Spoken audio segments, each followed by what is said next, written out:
de Jesus Cristo, teu Filho amado. Amém. Graças a Deus, meus irmãos, tudo bem? Vamos à nossa mensagem desta noite. Nós estamos em uma nova série de mensagens, uma série de mensagens no livro de Apocalipse. Nós temos como tema geral, quem tem ouvidos, ouça. Né? Quem tem ouvidos, ouça. A nossa série geral, é o tema geral da série.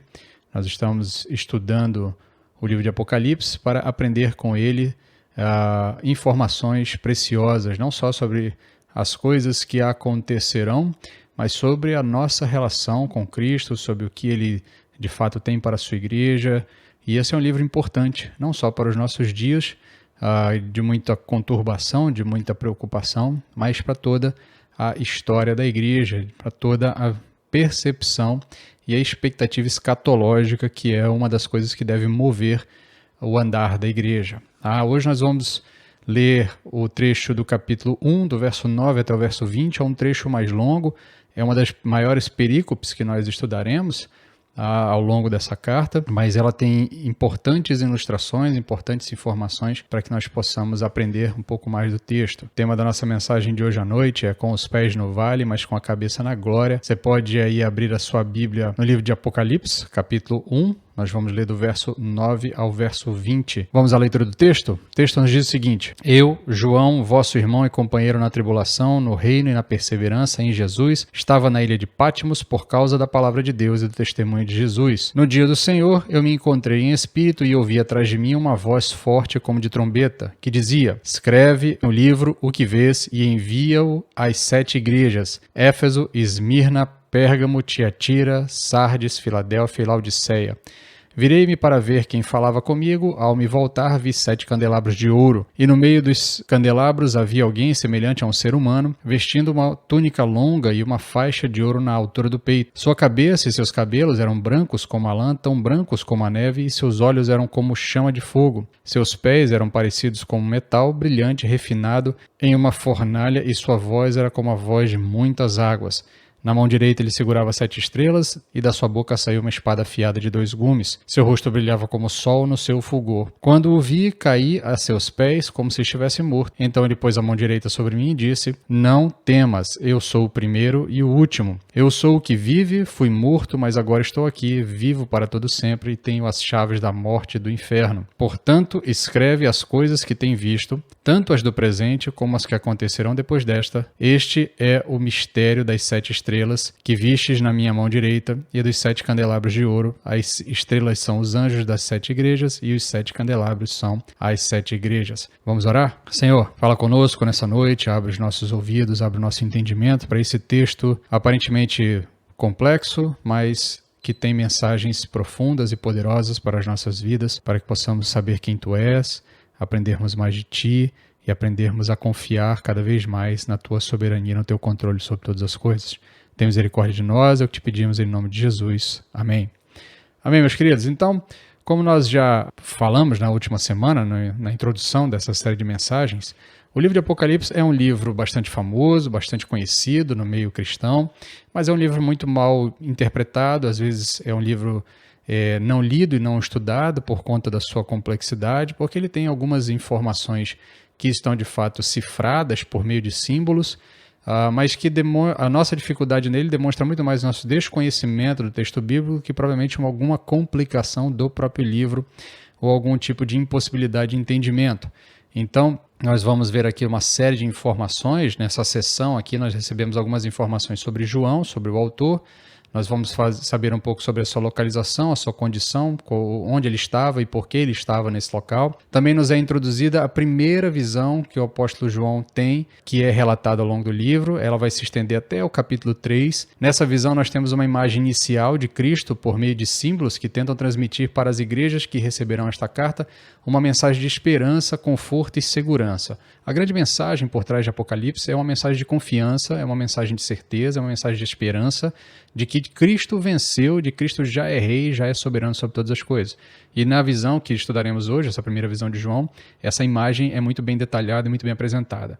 Então não é a pretensão de João, quando ele vai descrever Jesus aqui, nos mostrar algum tipo de retrato do corpo de Cristo ressurreto, mas ele quer, por meio de simbolismos, mostrar o que Jesus está fazendo enquanto a igreja está em tribulação e quem Jesus é diante de todos os outros participantes desse grande tabuleiro de eventos que vão sendo relatados ao longo da carta e ao longo do livro, ao longo dos eventos que são descritos. Então nós veremos um João que juntamente com a igreja está no vale, né? O vale na Bíblia tem esse símbolo de sofrimento, tem esse símbolo de peregrinação, de dificuldade. Então nós temos um João que está no vale, que está na peregrinação, que está no sofrimento, está na tribulação, mas ele é levado à glória, ele é convidado a vislumbrar a glória, por isso a sua cabeça está na glória, a sua cabeça está no céu, e ele também convida a igreja para olhar para o céu e contemplar a glória, a mesma glória que ele testemunhou por meio dessa visão.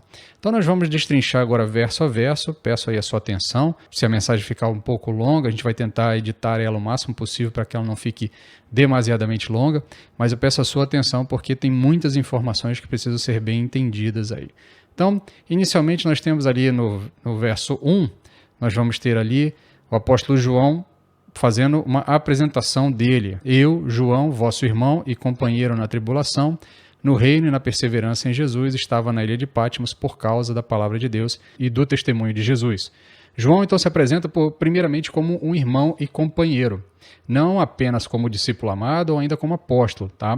Nós devemos considerar que essa altura da história, ele de fato era o último apóstolo vivo, então ele era a última autoridade sobre toda a igreja. Então o apóstolo João, ele busca demonstrar aos seus irmãos que estão em sofrimento, porque essa altura já estão passando por tribulação, perseguição e risco de vida, que ele está lado a lado com a igreja em meio à tribulação, em meio à perseguição, porque ele é companheiro da igreja em 3 aspectos. Ele se apresenta como companheiro na tribulação, no reino e na perseverança. João enfatiza que participa juntamente com os irmãos lado a lado do bom e do ruim. Ele participa do reino, ele é participante do reino, ele é companheiro no reino, mas ele também é companheiro na tribulação, ele também é companheiro na perseguição. Tá?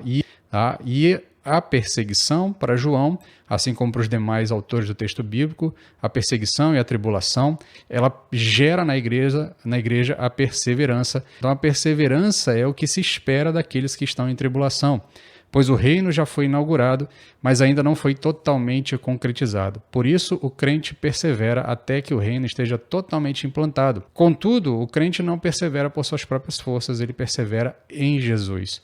Então, João demonstra claramente que ele sabe o que é perseguição e o que é tribulação, porque ele diz que ele estava exilado, né? Eu estou na ilha de Patmos por causa da palavra de Deus e do testemunho de Jesus. João demonstra que ele está na ilha de Patmos por uma razão. Qual é a razão? Ele estava exilado ali porque ele havia testemunhado de Jesus, porque ele havia amado o Evangelho. Ele vai dizendo, estava na ilha de Patmos por causa da palavra de Deus e do testemunho de Jesus. Então, a ilha ali era para ele um exílio, uma punição. Por quê? Porque ele amou a palavra, porque ele amou o Senhor Jesus, porque ele anunciou e testemunhou. João então deixa claro para os seus leitores que ele não está de férias. Ele não está ali na ilha pela sua própria vontade. Ele está ali contra a sua vontade e ele está ali por causa do impacto que o Evangelho estava causando em todo o Império Romano e do incômodo que o avançar daquela fé estava gerando nas autoridades. Mas o fato é que João está ali sofrendo por causa do Evangelho. No verso seguinte, ali no verso 10, começa a visão propriamente dita. Então, o texto nos diz, no dia do Senhor, eu me encontrei em espírito e ouvi atrás de mim uma voz forte como de trombeta. Tá?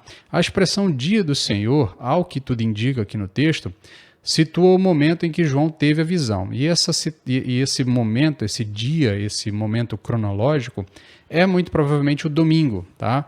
E aqui nós temos a primeira vez que a expressão dia do Senhor é associada ao domingo, pois essa expressão ao longo do texto bíblico sempre esteve ligada ao dia do juízo final.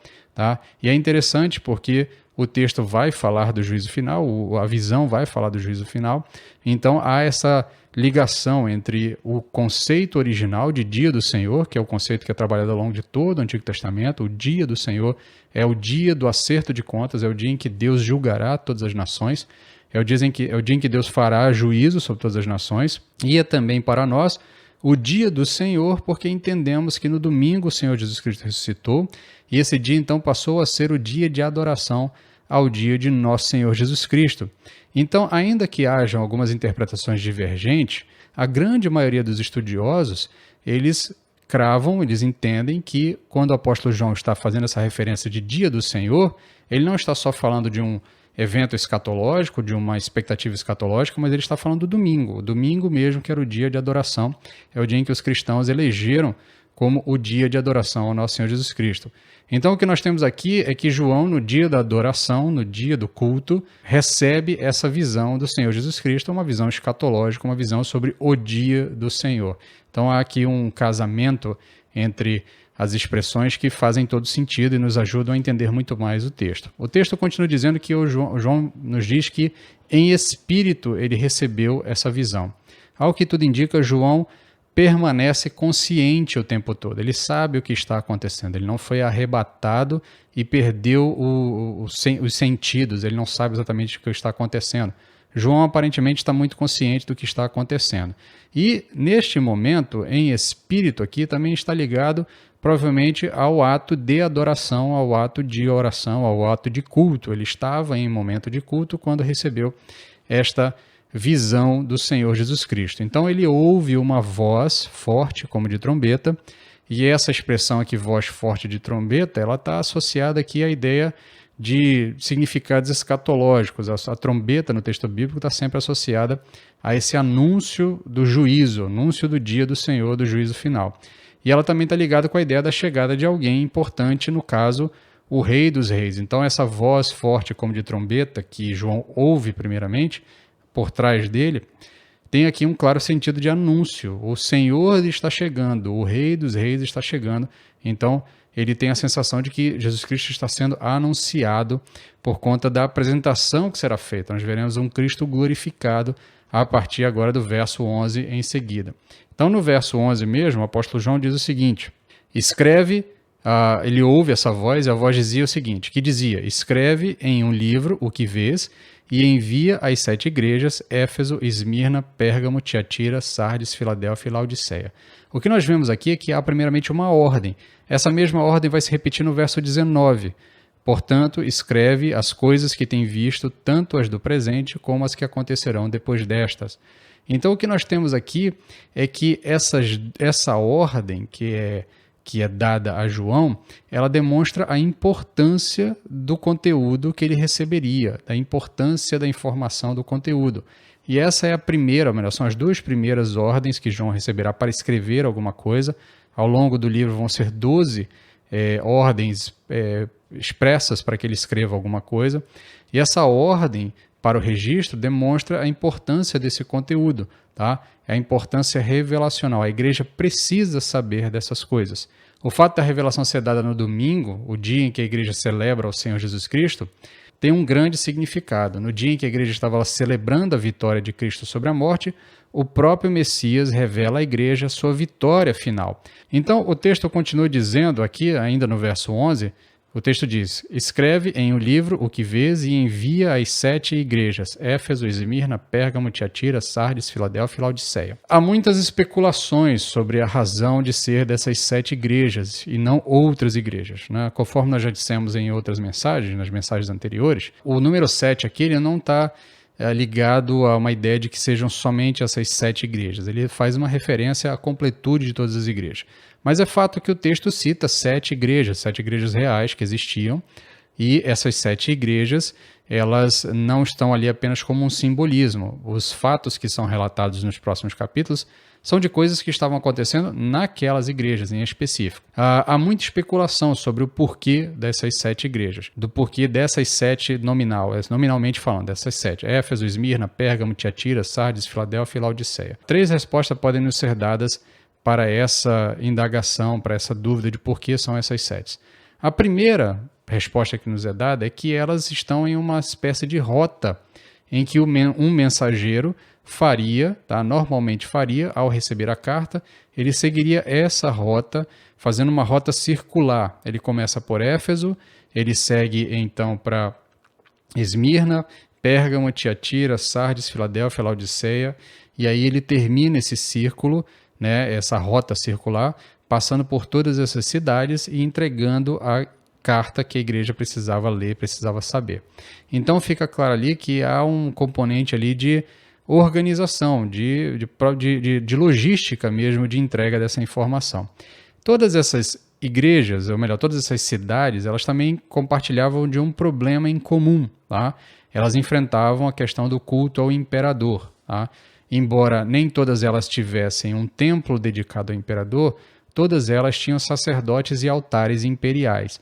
E o texto de Apocalipse vai trabalhar muito a questão da soberania de Cristo em relação a todos os reinos, a todas as coisas, a todos os governantes. Então há também um elemento aqui de preocupação com um problema que era comum em todas essas igrejas. A terceira e última resposta que pode ser dada para essa pergunta de por que essas sete é porque os problemas e as virtudes relatadas em cada uma delas são um espelho para os problemas e as virtudes experimentadas em todas as igrejas em todos os tempos. Então perceba que ao final de cada uma dos relatos que é feito, né, ao final de cada um das advertências que as igrejas vão receber nos próximos capítulos, há uma expressão que diz: quem tem ouvidos, ouça o que o Espírito diz às igrejas. Tá? Tanto que esse é o tema geral da nossa série de mensagens. Quem tem ouvidos, ouça. Né? Ouça o quê? O que o Espírito diz às igrejas. E aqui nós temos uma ideia de que esses problemas que são tratados nas 7 igrejas, eles também são problemas que existem em outras igrejas e continuarão existindo nessas igrejas ao longo da história. Obviamente que quando estudarmos cada uma delas, nós vamos fazer as aplicações às nossas realidades modernas. Mas os leitores originais ouviriam isso, ouviriam as advertências feitas a cada uma dessas igrejas e também as celebrações que Cristo faz do que cada uma dessas igrejas está fazendo de correto e enxergariam nelas mesmas esse comportamento e também poderiam ser advertidas ou podiam ser também abençoadas com os elogios que Cristo faz. Por isso, cada uma das cartas encerra com esta orientação: quem tem ouvidos, ouça o que o Espírito diz às igrejas. Então, a resposta para a nossa pergunta de por que são essas 7 igrejas é porque, primeiro, elas estão em uma rota padronizada, uma rota circular, e elas também estão diretamente ligadas aos problemas que outras igrejas estavam enfrentando ou enfrentariam ao longo da história. O texto continua, nós temos agora o início da visão, né? O início da visão. A visão ali no verso 12 vai falar primeiramente dos candelabros. O texto diz assim: eu virei-me para ver quem falava comigo. Ao me voltar, vi 7 candelabros de ouro. Os candelabros de ouro são um símbolo muito conhecido da cultura judaica. No Êxodo 25, do verso 31 até o verso 40, nós vamos ter uma ordem dada por Deus para que Moisés construísse um candelabro com 7 hastes, feito de ouro puro, que deveria estar lá no Santo dos Santos, que deveria estar lá no local sagrado, e esse candelabro, tá, ele passa a ser um símbolo do judaísmo, passa a ser um símbolo da nação judaica. Esse candelabro que você já viu aí muitas vezes de 7 hastes, ou chamado menorá, conhecido como menorá. Então, esse é um símbolo do povo judeu, e esse símbolo também está ligado com a vocação que Deus deu ao povo judeu de ser luz para as outras nações. Tá? Muitas interpretações são dadas para esse candelabro aqui, mas a mais recorrente, é que se alinha também com todo o texto bíblico, é essa, de que o candelabro aqui é um símbolo do povo judeu, é uma referência à sua função de luz do mundo, porque para que eles fizessem o mundo conhecer a verdade de Deus, eles deveriam iluminar o mundo para que o mundo pudesse conhecer a verdade de Deus. Essa referência está muito presente ali no livro de Zacarias, e na visão de João não é apenas um candelabro. Lá na orientação que Deus dá a Moisés é para que se faça um candelabro. Então nós temos um povo, o povo de Israel, um candelabro. Agora a visão tem 7 candelabros, são 7 candelabros que estão fazendo referência a 7 igrejas. Lá para o final do texto a gente já leu, lá no final Jesus Cristo explica que esses 7 candelabros são as 7 igrejas. Então fica muito claro que Jesus está dizendo à igreja que esta função de ser luz do mundo passa a ser agora uma função da igreja. Essa função de ser o povo que revelará ao mundo a vontade de Deus, a verdade de Deus, é uma função dada à igreja agora. Não é à toa que Jesus Cristo já disse lá nos evangelhos: Vós sois a luz do mundo, não se pode esconder uma cidade edificada sobre um monte. Mateus 5:14. Então as igrejas aqui são retratadas na visão como a luz de Deus que brilha em meio ao mundo hostil. A luz de Deus que ilumina o mundo para que o mundo conheça a verdade de Deus. Então, na visão aqui fica claro, obviamente porque Jesus Cristo explica lá, mas neste momento aqui da leitura, fica claro que as 7 igrejas estão sendo referenciadas aos 7 candelabros, porque a função de iluminação do mundo, de iluminar o mundo com a verdade de Deus, agora é uma função da igreja. A visão então continua, a visão vai dizer que e no meio dos candelabros havia alguém semelhante a um ser humano ou filho de homem, vai depender da sua versão. Na minha versão está semelhante a ser humano, em outras versões mais conhecidas está ou filho de homem, semelhante a filho de homem.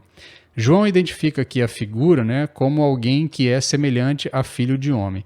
E essa aqui é uma referência clara à visão que Daniel tem lá no capítulo 7, do verso 9 até o verso 14, onde tem a visão lá do ancião de dias e do filho de homem, né, da visão do filho de homem, do filho do homem, né, vai depender da versão da tradução também, mas o fato aqui é que é uma referência clara, uma referência objetiva. Quem está lendo a carta aqui, quem está lendo ou ouvindo a carta, para ele fica muito claro que ele está falando do Messias, que ele está falando da figura messiânica, da figura do próprio Jesus Cristo. O Jesus Cristo mesmo, ao longo dos evangelhos, se apresenta como o Filho do Homem.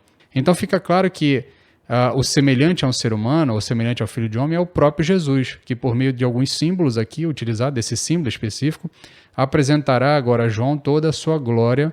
Antes disso, João nos diz que esse que é o semelhante a Filho do Homem, que é o próprio Jesus Cristo, ele está no meio dos candelabros.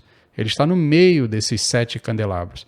Então, quando João nos diz isso, a sua intenção é mostrar que Jesus não é um Senhor ausente, mas que ele está no meio das igrejas, no meio da provação e no meio da tribulação. Jesus Cristo não é um Senhor ausente. Isso é um ponto interessantíssimo para uma igreja que está atribulada, uma igreja que está em perseguição, uma igreja que está passando medo, saber que Jesus Cristo está ao seu lado, está junto deles, está caminhando com eles, está lado a lado com a igreja, está no meio da igreja, não está ausente de todas as igrejas. Isso é um bálsamo, isso é um alívio, isso é uma palavra de conforto, de força, que ajuda a igreja a suportar essa dificuldade que ela está vivenciando nesse momento. O texto continua, porque agora ele vai passar fazer uma descrição de Jesus, do verso 13, parte B, até o verso 16, João vai ver essa figura, né, que como semelhante ao Filho de um Homem, e vai ver algumas características nela, e essas características, então, cada uma delas tem algum significado sobre a pessoa de Jesus Cristo. Então, o verso 13, parte B em diante, vai dizer o seguinte: vestindo uma túnica longa e uma faixa de ouro na altura do peito, sua cabeça e seus cabelos eram brancos como a lã, tão brancos como a neve, e seus olhos eram como uma chama de fogo. Seus pés eram parecidos com metal brilhante, refinado em uma fornalha, e a sua voz era como a voz de muitas águas. Na mão direita ele segurava 7 estrelas, e da sua boca saía uma espada afiada de 2 gumes. Seu rosto brilhava como o sol no seu fulgor. A primeira coisa que nós precisamos entender, depois da leitura desses versos, é que João não está muito preocupado aqui em descrever o corpo ressurreto de Jesus, o que nós falamos lá na introdução da mensagem. Mas o que ele está preocupado aqui é em retratar a glória e poder de Cristo. Cada um desses elementos que ele vai falar aqui, do que forma Jesus Cristo aí, tem muito a ver com a condição glorificada de Cristo e a sua autoridade e a sua imponência que precisa ser retratada. Tá? Então, para os primeiros leitores, isso ficava bem óbvio, porque todos esses elementos estão muito ligados a elementos do Antigo Testamento, e lembrando que o Antigo Testamento é a Bíblia que esse povo tem naquele momento. Os leitores originais da carta do livro de Apocalipse, eles não têm o Novo Testamento organizado como nós temos, ainda que as cartas paulinas, as cartas dos demais apóstolos já estivessem circulando entre a igreja, ainda não havia essa organização que nós chamamos de Novo Testamento. Então, o que a igreja, as 7 igrejas destinatárias dessa carta, qual é a Bíblia que eles têm na mão? A Bíblia que eles têm na mão é o Antigo Testamento, então eles conhecem essas figuras. Por isso, para eles, fica claro que não está ali tentando retratar o corpo glorificado de Jesus. Mas o leitor moderno, o leitor do nosso tempo, às vezes tenta fazer esse tipo de apreciação do texto, que está equivocado. Não há essa preocupação do apóstolo João em nos mostrar como é o corpo de Jesus nesse momento. Por isso nós vamos aqui passar por cada uma dos elementos que são apresentados e entender o significado de cada um deles. O primeiro elemento que é apresentado é a túnica longa e a faixa de ouro no peito. Existem duas possibilidades aqui para entendermos ela, mas essas duas possibilidades se completam, elas não são excludentes necessariamente. A primeira é uma referência ao sumo sacerdote, por conta dos escritos no Antigo Testamento, fica claro ali que a túnica longa, a faixa de ouro no peito, elas têm uma referência em relação à roupa sacerdotal, especialmente a roupa do sumo sacerdote, a essa ideia aqui que é possível aplicar a essa interpretação. A outra ideia, tá, que ela é mais abrangente e ela faz mais sentido, é uma referência às vestimentas dos reis soberanos e dignatários da época. Essa segunda opção ela é mais provável, ainda que a primeira não esteja totalmente errada, mas ela ajuda a completar o sentido, até porque a Bíblia apresenta Jesus tanto como rei, como também como sacerdote. Jesus é o nosso sumo sacerdote, ele é o único intermediário entre os homens e Deus, então não está de todo errado achar que João está apresentando Jesus aqui dentro de uma visão sacerdotal. Mas faz mais sentido com todo o contexto, a questão das trombetas, a glória, a soberania que vai ser apresentada nos elementos seguintes, tem mais a ver aqui com a ideia de uma roupa do dignatário, uma roupa do rei. Isso fica mais claro se nós adentrarmos a uma questão bem peculiar da cultura da época, que os homens, quando iam trabalhar, eles pegavam os cintos, né, as faixas, e amarravam na linha da cintura, né? Bem na cintura, amarrando então a sua túnica nessa faixa para que a túnica não batesse no chão, não se sujasse enquanto ele estivesse trabalhando. Os nobres da época não precisavam trabalhar, então não precisavam amarrar na linha da cintura, eles amarravam as suas faixas no peito e isso fazia uma distinção visível entre quem era trabalhador e quem era soberano, quem era o senhor. Então, também aqui, olhando por esse aspecto cultural, fica muito claro aqui que o que está tentando se apresentar é que uma figura soberana está diante dele ali. O segundo elemento que é apresentado é os cabelos e a cabeça branca. Diferentemente dos nossos dias, nos tempos antigos, cabelo e cabeça branca são referenciadas como sabedoria adquirida ao longo da idade. Então a ideia aqui que está sendo transmitida pela mensagem é que um ser soberano se apresentou diante de João. Esse ser não é só soberano, ele não é só poderoso, ele não é só superior às demais pessoas, mas ele é muito sábio, ele é um homem experiente, ele tem a experiência do tempo e ele tem a sabedoria adquirida com o tempo. E essa é uma referência também aqui clara ao ancião de dias, citado lá em Daniel 7. Você pode abrir a sua Bíblia depois com calma para ler. Lá em Daniel 7, Daniel tem uma visão, ele tem a visão do ancião de dias, e ele é descrito dessa forma, com a cabeça branca, com os cabelos brancos, e esse ancião de dias, ele está também, na mesma visão também, Daniel tem a visão do Filho do Homem. Então é uma clara referência aqui, que os leitores, ao ouvirem isso, eles vão dizendo, olha, João está falando de Deus, está falando da divindade aqui. Só que João já deixou claro que ele é o semelhante ao Filho do Homem. Então João junta as duas imagens, a imagem de Deus e a imagem do Messias, e deixa claro que Jesus é Deus. Jesus é Deus, porque lá em Daniel a figura deixa claro que o ancião de dias é Deus. Aqui João junta o ancião de dias com o Filho do Homem e deixa claro que Jesus Cristo é Deus. Então, portanto, fica muito claro que a igreja primitiva não tinha dificuldades em reconhecer a divindade de Cristo. Não tinha dificuldades em venerar a Cristo como Deus e adorar a Cristo como Deus. Então, às vezes, essa compreensão que nós temos de que a doutrina da Trindade é um tanto quanto complexa para entendermos, aparentemente, para o povo da igreja apostólica, da igreja inicial ali, não havia grande diferença. Jesus Cristo, quando eles ouvem a figura apresentada na visão, falando do Filho do Homem, e esse mesmo Filho do Homem tem a cabeça branca e tem os cabelos brancos como a neve, né, brancos como a lã branca, eles fazem logo a associação: Jesus Cristo é Deus, Jesus Cristo é digno de toda a adoração.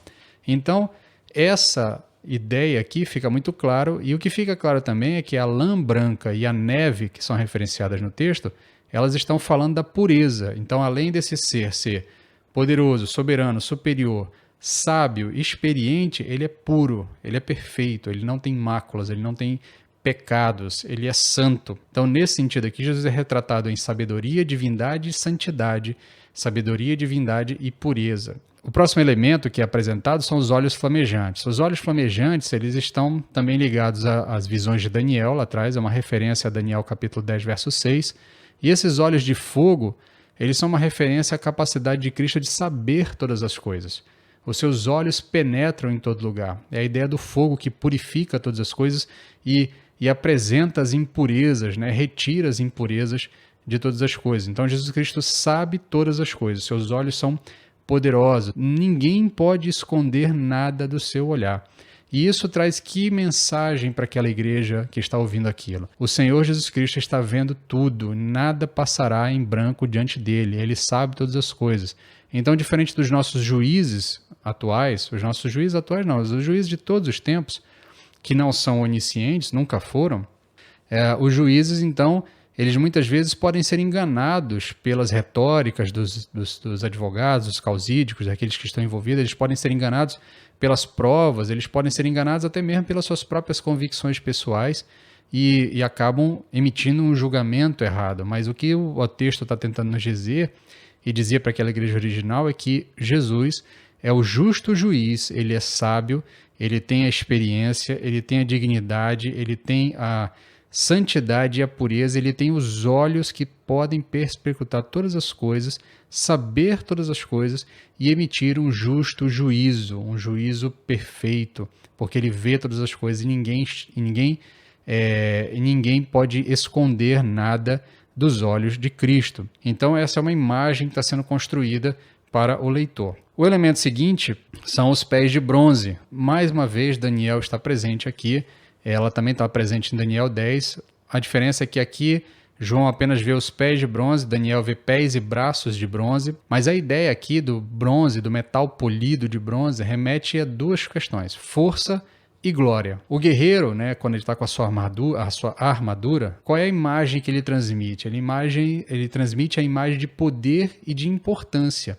Ele transmite também a imagem de força, né, a imagem de invencibilidade. Tanto lá em Daniel quanto aqui em João, a ideia tem a ver com força, né? O metal, o bronze brilhante, né?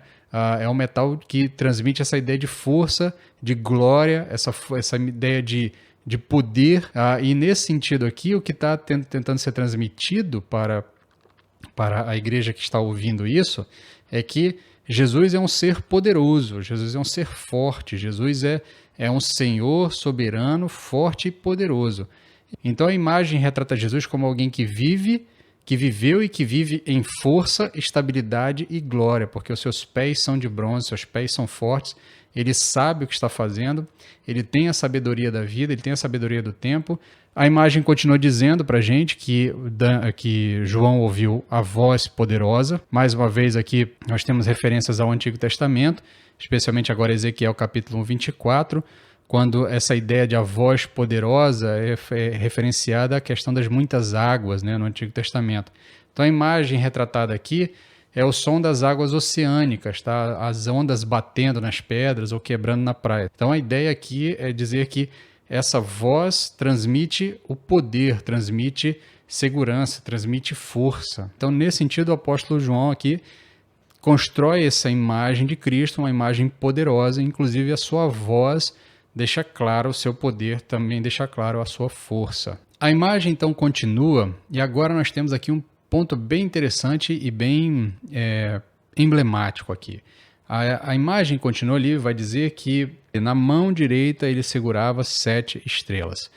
Antes da gente adentrar aqui a questão polêmica sobre as 7 estrelas, porque lá no final do texto fica claro quem são essas 7 estrelas. O texto diz que as 7 estrelas são os anjos das 7 igrejas. Então há muita especulação e muita dúvida sobre isso, mas tem coisas que nós podemos entender sem entrar nessa discussão ainda. Nós vamos falar dela já já. Mas antes da gente entrar nessa discussão, a gente precisa entender o seguinte: a parte mais óbvia precisa ser compreendida. Primeira coisa que você precisa entender é que o texto diz que na mão direita ele segurava 7 estrelas. Então a ideia clara inicial aqui é de que essa pessoa que segura as 7 estrelas, né, o ser poderoso, o Messias aqui, Jesus Cristo glorificado, ele tem domínio, ele tem poder. A mão direita tem a ver com força, tem a ver com poder, tem a ver com domínio, tem a ver com autoridade. Então fica claro aqui que Jesus tem poder sobre esses 7 elementos, ele tem controle sobre esses 7 elementos. Até este momento aqui, no verso 16, João ainda não explicou quem são as 7 estrelas. Isso vai ser explicado mais para o final. Para o primeiro leitor, quando ele está ouvindo isso pela primeira vez, a mensagem inicial fica claro de que a mensagem inicial fica clara que Jesus Cristo tem controle sobre todas as coisas. O número 7, novamente aqui, tem a ver também com a completude, com a totalidade das coisas, com a perfeição. Então, Jesus Cristo tem controle sobre todas as coisas. Aqui, Jesus é retratado como aquele que controla as 7 estrelas, ele controla todas as coisas, ele controla todos os símbolos astrológicos aqui apresentados. Porque tanto o mundo helênico quanto o mundo judaico tinham em símbolos astrológicos, né, em símbolos dos astros, havia a ideia de que eles governavam a vida, que eles tinham algum tipo de domínio sobre a vida, ou algum tipo de controle sobre o destino das pessoas. Até hoje a gente tem ainda as pessoas que acreditam que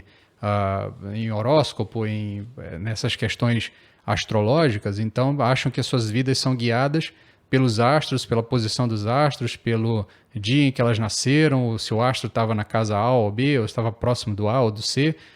Então eles têm a ideia de que sua vida é regida por conta dessa estrutura. O que fica claro, tanto para eles no passado como para nós aqui, inicialmente, é que os astros estão sob o controle de Jesus, estão nas mãos de Jesus. Jesus controla os astros, controla as estrelas, controla, consequentemente, a vida, controla todas as coisas. Ele é Senhor sobre todas as coisas. Agora vem a discussão mais problemática desse texto. Quem são esses anjos? Né? Quem são esses anjos? O texto lá no verso 20 deixa claro que os anjos, ou melhor, que as estrelas são os anjos das igrejas. Alguns estudiosos afirmam que se tratam de anjos guardiões literais, anjos mesmo, anjos seres celestes que guardam a igreja específica. Eles teriam uma ligação direta com uma igreja. Então, cada igreja teria um anjo que guardaria essa igreja. Então, essa conclusão ela se apoia aonde? Ela se apoia numa vasta literatura bíblica, né? São muitos textos bíblicos que citam os anjos realizando esse tipo de função, ou tendo uma ligação direta com a igreja. Nós temos Salmos 34:7, Salmo 91:11, Daniel 10, do 13 a 21, Mateus 18:10, Atos 12:15, Hebreus 1:14. São todos textos bíblicos que falam dessa relação entre os anjos e a igreja, tá?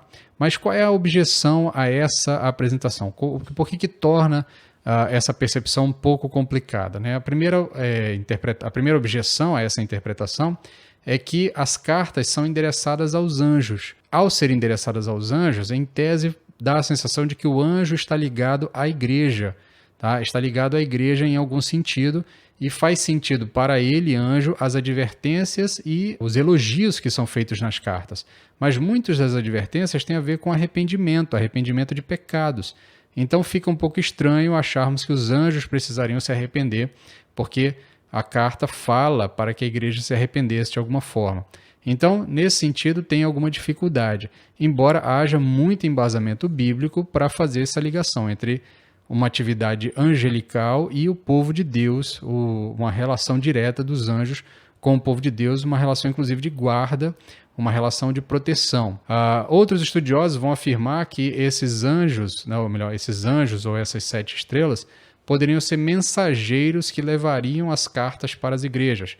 Mas aí não faz muito sentido, porque esse mensageiro ele não faria parte da igreja. Então as orientações não fariam muito sentido para ele, né? E o texto manda as orientações para o anjo da igreja e para a igreja. Então fica um pouco estranho você achar que se trata de um mensageiro que João teria contratado, ou algum mensageiro específico endereçado ou escolhido pela própria igreja. Fora o fato também de que dificilmente João fez 7 cópias para que fossem enviadas separadamente. Pelo que nós vimos lá no início, essas igrejas estão em uma rota, elas estão em uma rota circular ali, que muito provavelmente é a rota que o mensageiro seguiria entregando a carta. Então ele iria primeiro para uma cidade, depois para outra, depois para outra, depois para outra, com a mesma carta. Chegando nas igrejas, normalmente alguém faria uma cópia daquela carta, uma cópia daquele livro. Então a igreja guardaria a sua cópia. Mas João mesmo, lá na ilha, dificilmente teria condições de fazer 7 cópias separadas. Então a gente tem essa dificuldade de acreditar que fosse uma pessoa. A outra possibilidade, que é muito popular e muito conhecida, é de que esses anjos são os pastores da igreja. Mas você tem algumas objeções a isso também. A grande objeção a essa interpretação é de que o restante do livro, ao longo de todo o livro de Apocalipse e também ao longo de todo o texto bíblico, a expressão anjo nunca foi usada para fazer referência a uma pessoa humana, a uma pessoa física, a uma pessoa viva. Em todo o texto bíblico, anjos são anjos e ao longo do livro de Apocalipse em específico, os anjos, quando são falados mais para frente, são anjos mesmo, anjos seres celestiais. Então, é muito difícil acharmos que o anjo da igreja é o pastor da igreja, é o pastor local da igreja, o líder local da igreja, porque dentro do seu contexto do livro, o livro não usa mais essa expressão para falar de pastor, ou para falar de um líder local, ou para falar mesmo de pessoas. Anjo, ao longo do livro de Apocalipse, é sempre um ser celestial. A solução não é simples, tá? Para entendermos quem são esses anjos, tá? Mas a melhor interpretação, ela está muito mais ligada à primeira opção que nós apresentamos, que nós informamos aos irmãos. É muito provável que o texto esteja falando de anjos, seres celestiais mesmos, que de alguma forma tinham uma ligação com a igreja, uma ligação de proteção e uma ligação de atividade naquela igreja. Então, a igreja estava identificada no plano espiritual com aquele anjo em específico. Tá? Primeiro porque o resto do livro todo fala de anjos como sendo seres celestiais. Então ele não usa a expressão anjo para falar de ser humano, não usa a expressão anjo para falar de alguém vivo. Então, eles poderiam ser uma espécie de protetores dessas igrejas, individualmente falando, responsáveis por ajudar a congregação nas suas lutas e dificuldades diante do mundo. Além disso, muitos outros textos, especialmente do Novo Testamento, falam dessa relação dos anjos com a igreja local. O autor de Hebreus se refere a eles como espíritos ministradores enviados para o serviço a favor dos que hão de herdar a salvação. Hebreus capítulo 1, verso 14. O apóstolo Paulo, lá em Coríntios, ele diz para as mulheres se vestirem adequadamente por causa dos anjos. Tá? 1 Coríntios 11, 10. Então, aparentemente, ao longo do culto, os anjos estavam presentes ali na igreja, né? Então, por isso, o apóstolo Paulo faz uma referência específica para que as mulheres se vistam adequadamente por causa dos anjos. Ainda no Antigo Testamento, no livro de Daniel, espíritos exercem domínio sobre lugares como a Pérsia, como a Grécia, e o anjo Miguel, o arcanjo Miguel, é descrito como o príncipe ou protetor de Israel. Capítulo 10, 21 de Daniel 10, verso 21 de Daniel. Então, contudo, aqui, antes que a gente comece a embasar aqui uma espécie de teologia do anjo da guarda da igreja, é preciso atentar para o simbolismo presente no texto.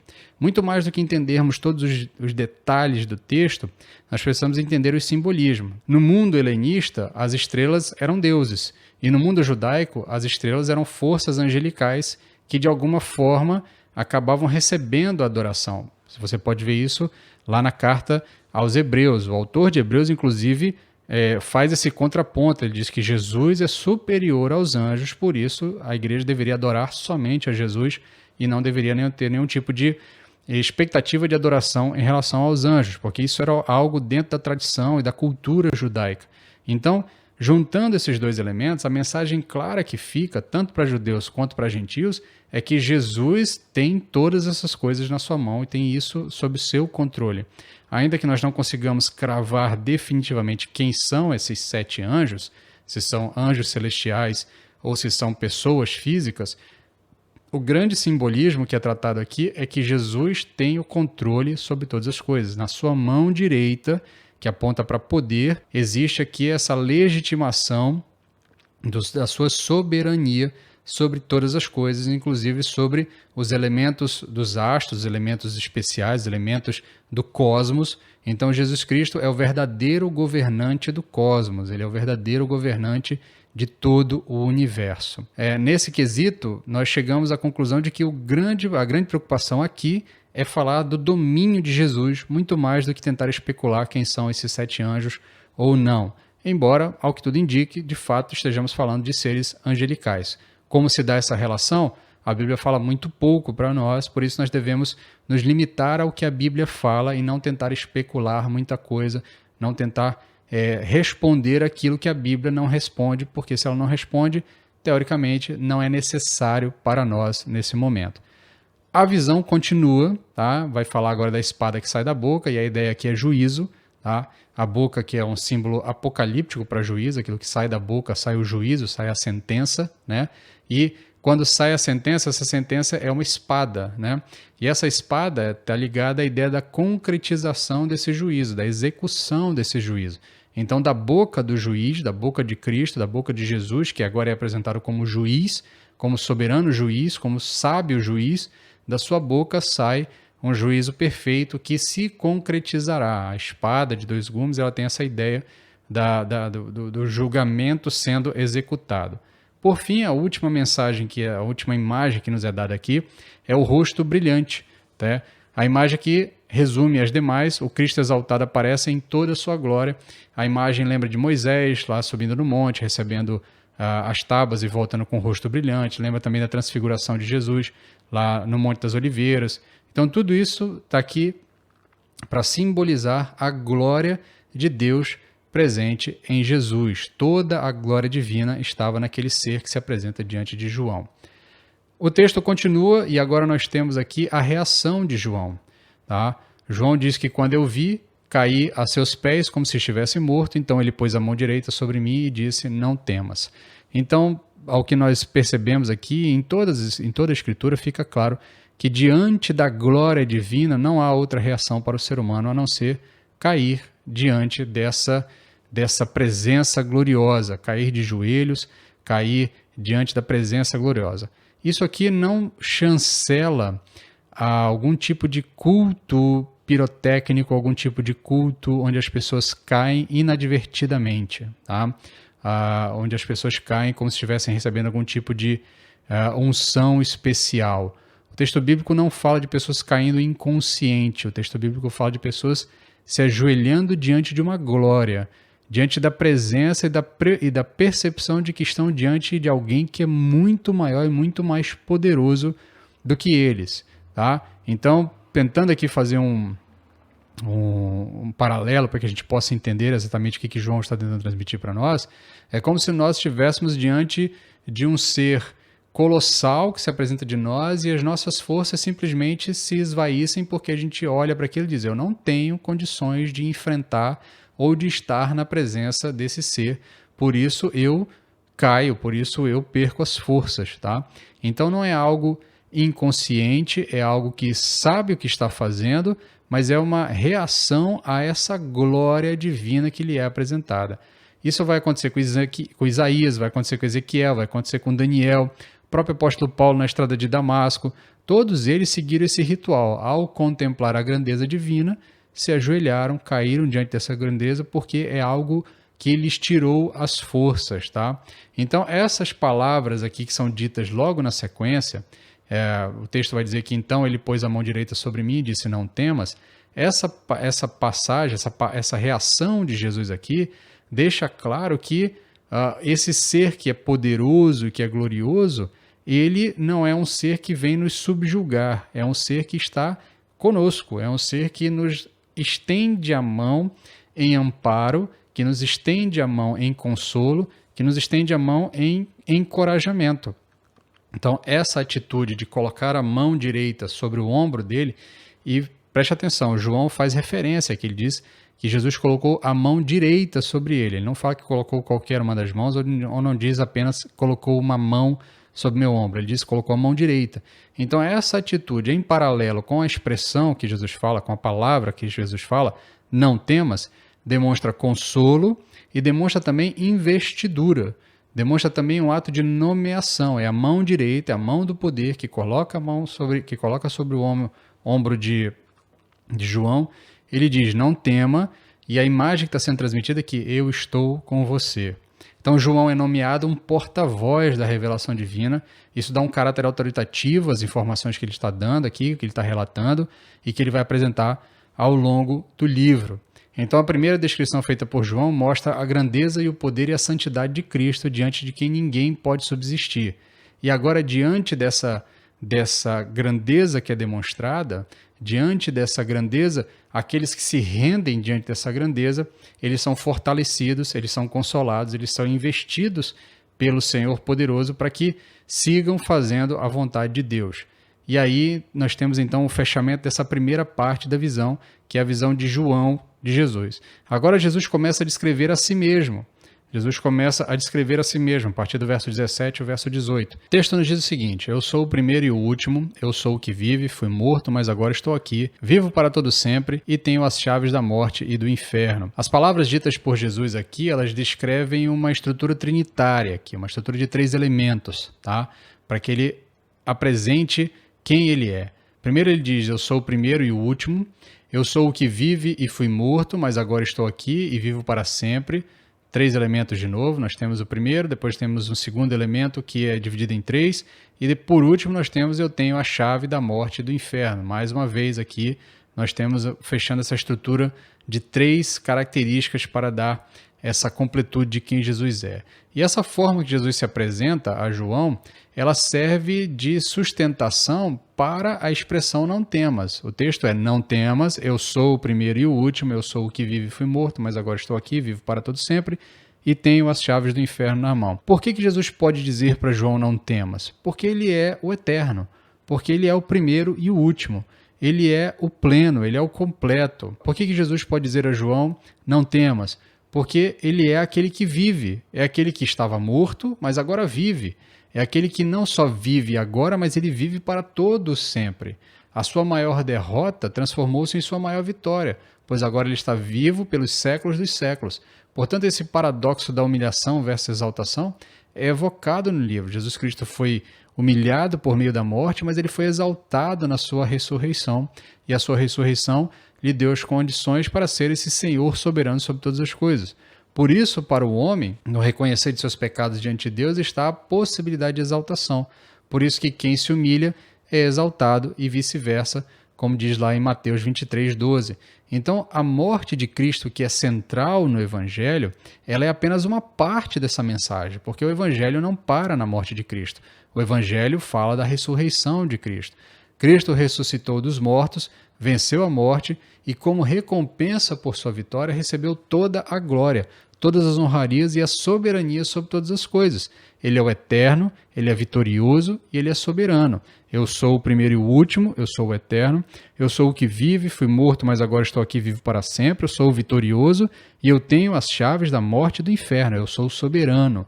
Quando o texto diz que Jesus Cristo tem a chave da morte e do inferno nas mãos, ou em algumas versões vai ter a chave do Hades, né, nas mãos, o que ele está dizendo é o seguinte: quem é o soberano sobre a vida? Sou eu. Quem decide quem vive e quem decide quem morre? Sou eu. Quem tem a última palavra? Sou eu. Quem diz quando a pessoa nascerá? Sou eu. Quem diz quando a pessoa morrerá? Sou eu, porque as chaves estão nas minhas mãos. A chave aqui é um símbolo de controle, de poder. Quem tem a chave decide quando algo se abre ou algo se fecha. Então, quem tem o poder para abrir e fechar, decide, no final das contas, quando essas coisas acontecerão. É isso que João está tentando transmitir aos seus leitores, é isso que Jesus tenta transmitir a João, essa ideia: eu sou o Senhor soberano sobre todas as coisas. Eu sou o eterno, eu sou vitorioso, eu sou soberano, por isso eu posso dizer a você: não temas. Vá, escreve essas coisas, envia às igrejas, dá a eles essa mensagem, porque eles também precisam saber que eu sou o eterno, o vitorioso, e eu sou o soberano sobre todas as coisas. Eu sou o glorioso, o justo juiz, o Senhor sobre todas as coisas. Para encerrarmos, nós vamos fazer algumas aplicações de todo esse texto, de tudo isso que nós aprendemos aqui. Mesmo que já tenhamos feito algumas aplicações ao longo da mensagem, temos algumas aplicações específicas para as nossas vidas. A primeira grande aplicação que nós podemos fazer desse texto é que nós não estamos sozinhos ou desamparados. Nós aprendemos nesse texto que, com essa grande primeira visão de João, que Jesus está no meio dos 7 candeeiros de ouro. Jesus está no meio da sua igreja. A igreja não está sozinha. Jesus não deixa a sua igreja sozinha na tribulação. Ele está junto dela. Por isso, meu querido, se você está no meio da tribulação, você não está sozinho. Você não caminha sozinho. Cristo caminha ao seu lado. O pastor está caminhando com você. Ele é o supremo pastor e ele cuida das suas ovelhas, ele cuida da sua igreja, porque ele está junto delas, ele não deixa a sua igreja sozinho. Eu não sei se você tem parente na UTI nesse momento, eu não sei se você tem alguém doente, eu não sei se você está com medo da morte por conta da doença que nos assola nesse momento, eu não sei se você está preocupado com o dia de amanhã em relação às finanças, eu não sei se você passa por alguma bala emocional, alguma bala psicológica, mas saiba de uma coisa: você não está sozinho. o Cristo ressurreto, glorioso, poderoso, Senhor sobre todas as coisas, o soberano, o Senhor, a autoridade final sobre todas as coisas, caminha no meio da igreja. Ele está conosco, a igreja não está sozinha. E se você é igreja, você não está sozinho diante da tribulação. Essa é a primeira lição que nós podemos tirar desse texto.